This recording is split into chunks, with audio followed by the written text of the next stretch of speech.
Hello guys! Welcome back to my YouTube channel!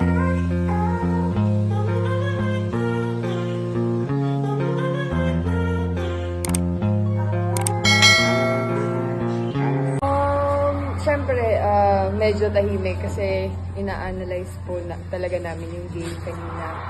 And ayun, after naman nun, nag-usap-usap kami ulit kung paano ulit yung gagawin namin para maka-recover. So, ayun, trabaho po ulit.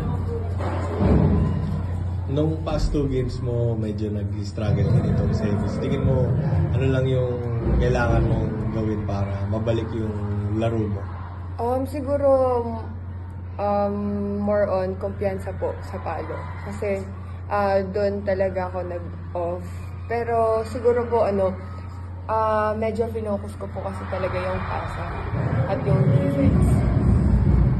Ay, tingin mo medyo nadala pa rin kayo ng pagkapanalo ng last game. Kaya may hangover pa naman or sadyang na outplay lang kayo ng Creamline? Siyempre hindi naman po namin itatanggi talaga kasi Creamline po yun eh. Kumbaga, number 1 team talaga po sila sa PBL. So, hindi naman po sa nadala po kami pero medyo off lang din po talaga halos lahat kanina. And ayun nga po, veterano din po yung kalaban po namin. Siguro nagkulang po kami sa mga in-game adjustment po.